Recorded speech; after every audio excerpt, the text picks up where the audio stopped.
Yes, fight fans, this is Body and Mind Sports. Welcome. You are fully appreciated if you are here for another session of boxing talk. And in this round, I will be covering a fight that I failed to cover, unfortunately, has already taken place on the 3rd of September. I believe it's only fair I cover the fight because um, it actually involves one of the most high profile names, most talked about names in boxing currently, that goes by none of other than the name of Naoya Inoue, who defended his undisputed super bantamweight status against TJ DAHONY on the 3rd of September, guys.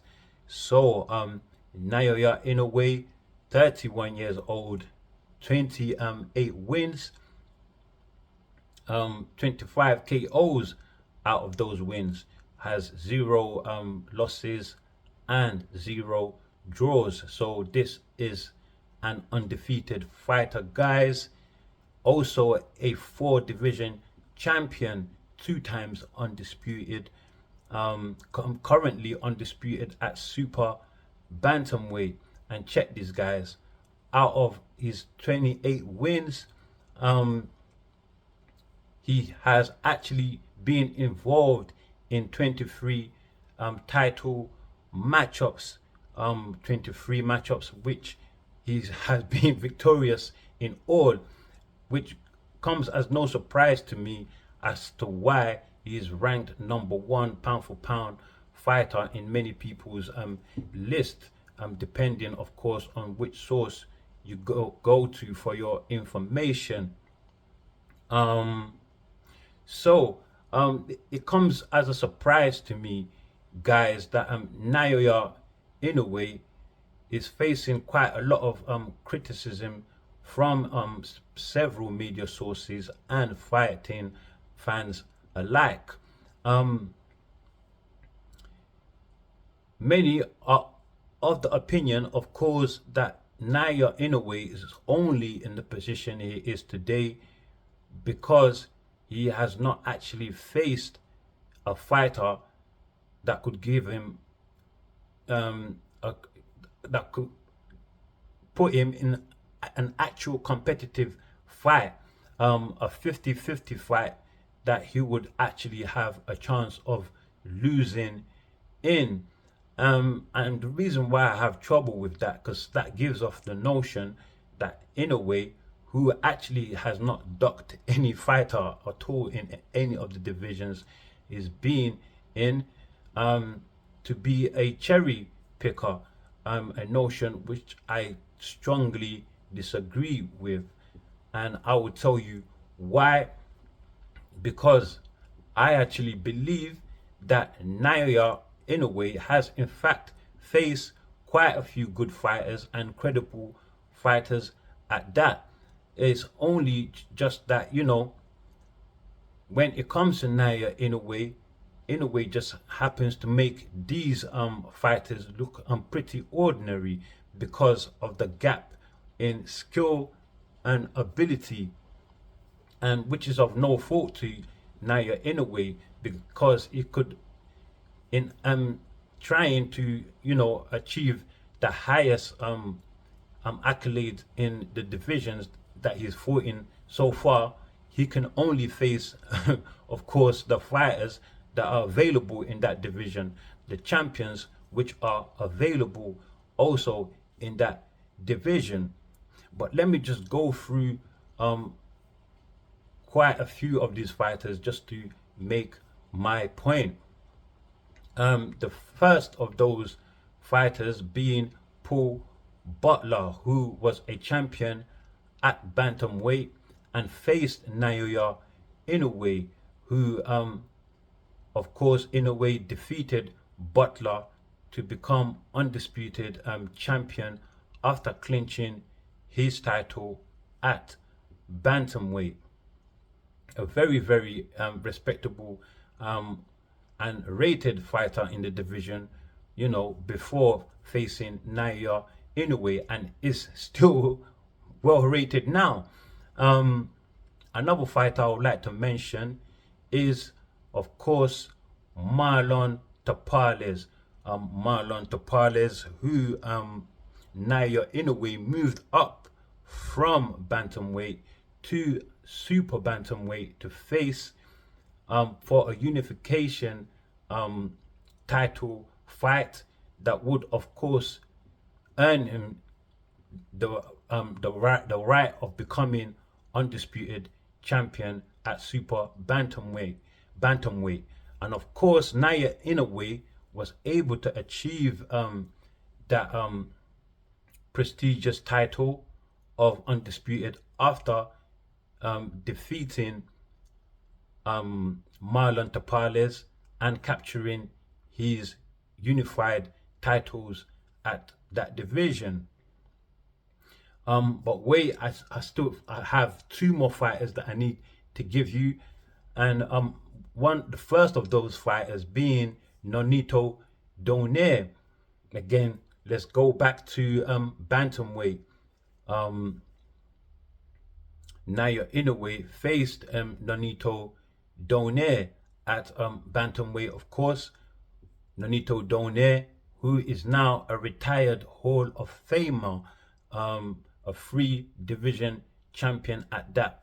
Also, at the time when he faced Naoya Inoue, although the first time it was not a title fight. And Nonito Donaire, although at 37 years old at the time, past his prime, but still a very credible fighter, an elite fighter at that, in the division that he was campaigning in, and would beat most of the champions in that division, if not all, would beat most of the high profile fighters in that division also, if not all. And in the first matchup, of course they fought twice, but in their first matchup, Inoue was able to beat Nonito Donaire via a very good unanimous decision. They did fight again, and in the second time, Naoya Inoue blasted him in just 2 rounds, guys. For Naoya Inoue to do that to Nonito Donaire, something that has never been done to him before, of course, was a huge testament of the skill and ability that is Naoya Inoue. But that's not it, guys. He also went on after moving up to super bantamweight to face a very, very skillful and widely talked about fighter in Stephen Fulton, a fighter who most people thought would be the one to beat Naoya Inoue.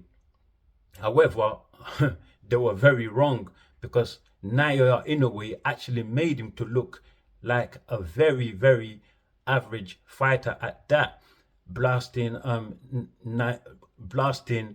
Stephen Fulton via TKO in just 7 rounds, guys. Again, testimony to the ability of Naoya Inoue. So that being said, I think let's now move on to Naoya Inoue's most recent opponent, TJ DAHONY, who he faced on the 3rd of September. DAHONY, judging by his fight record, a decent fighter, well rated also, although I would not say anything on the level of Naoya Inoue. He doesn't have any high profile names on his record though. But like I said, same record actually shows that he's quite a rated fighter. And he went into the fight with Inoue at age 37, so already past his prime. But however, a good pick for Naoya Inoue, because Dahoney has actually been fighting in Asia for a while. In fact, he's had five matchups in Asia prior to Naoya Inoue, with four of them being in Japan, which is Naoya Inoue's homeland. Um, and that, of course, makes very, very good business for Naoya Inoue, because that means that Dahoney is a name that is very, very familiar to Japanese fighting fans, who of course have very, very deep love for their home fighter in Inoue, and would of course turn up, and do turn up, every time that my Inoue fights at home. Of course, Inoue has had most of his fights in Japan, and especially most of his high-profile fights have also happened in his homeland of Japan, which he packs the stadium, the arenas, every time.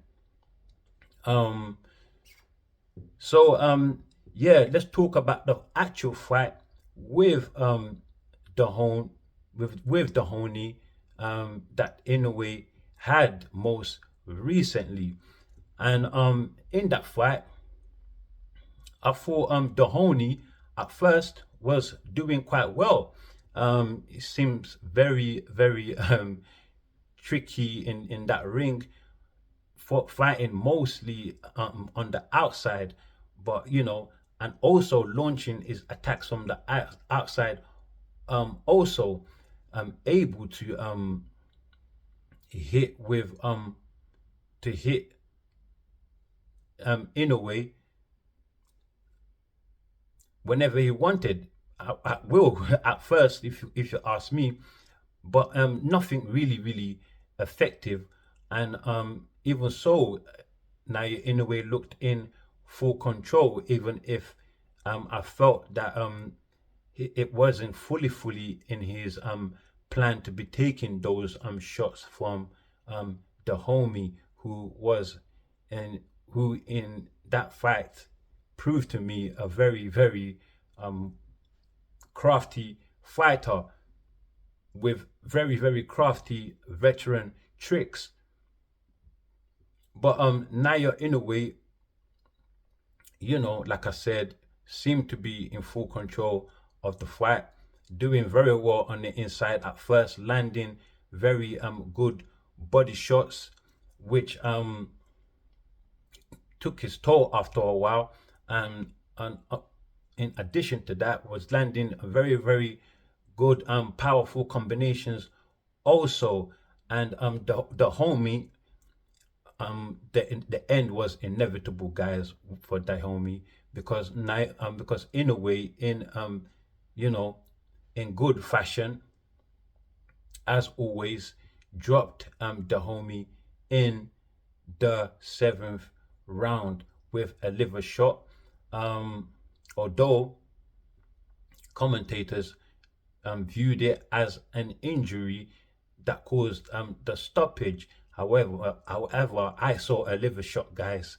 I'm not gonna lie to you. So I will give the credit there to Naya Inoue for that TKO win. Um, but one thing though, what is next now for Naya Inoue after that win over Dahoney? One thing I do believe though, that for Naya Inoue to raise his profile and to become a bigger name than he is right now, he will need to step out the confines of Japan, to make more fights outside of Japan, of course. And it seems that is something that is in his promoter, Bob Aaron's plans. And he has revealed, Bob Aaron, that Naya Inoue's next fight would be in Japan of course, against Goodman, Goodman, who was actually meant to face Inoue this summer, however, was not able to due to an arm injury, a broken arm, I believe, and that fight is scheduled or planned to happen on Christmas Eve to close out Naoya Inoue's year. But Bob Arum does plan, however, to bring Naoya Inoue to Las Vegas to fight on a fight card with another big star in Japan, of course, that goes by the name John Tu John Tu Natakani. Sorry for butchering that name. I tried my very best. Um, Depending on the outcome of their fights, of course, John T. Nakatani said is going to have a be facing his own opponent in the same fight card as Naoya Inoue, who of course would have his own opponent that has not been revealed yet, and that is to take place in Las Vegas summertime. I mean, sometime between May and June of next year.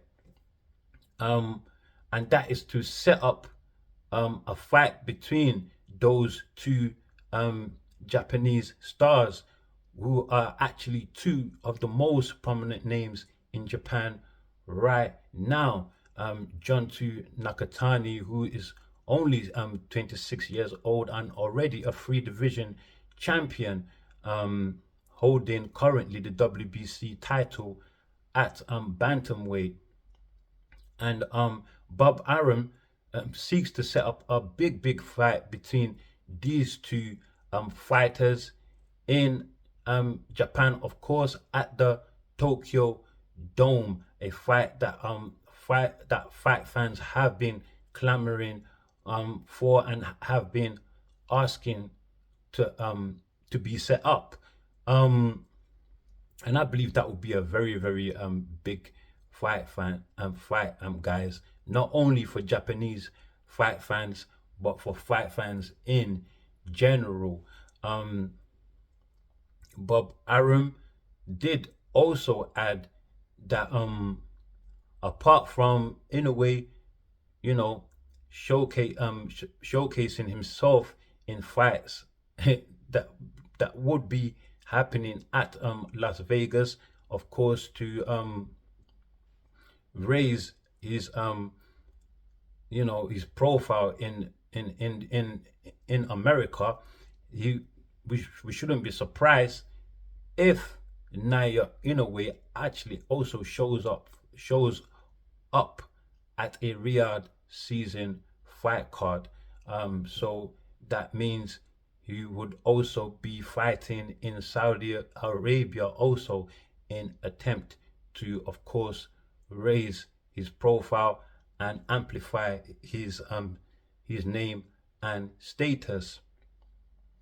But going back to John 2, Nakatani, his ambition right now is to become number one pound for pound fighter in the world, and he believes that facing Inoue would be good for him, and if he does beat Inoue, would be a rise, would be a step in the direction to being able to achieve that dream of becoming number one pound for pound fighter in the world. A very credible fighter in Juntu Nakatani, that is. But will he be able to beat Naoya Inoue? Well, let's just hope that they are both successful in their fights in 2025, sometime around April and June, to be able to set up that mega matchup between these two Japanese mega stars, guys. And with that said, that's all I have for you today on Body and Mind Sports. I'll see you next time, or you see me next time on the next boxing talk. And before I leave, I'd just like to say, do like, share, definitely, most definitely subscribe, and of course drop your comments below so that I know that you are interacting with what we are doing here, and also helping to build this channel to be what we envision it to be. So with that said, that's it from me, guys. Stay very, very blessed, and I'll see you next time.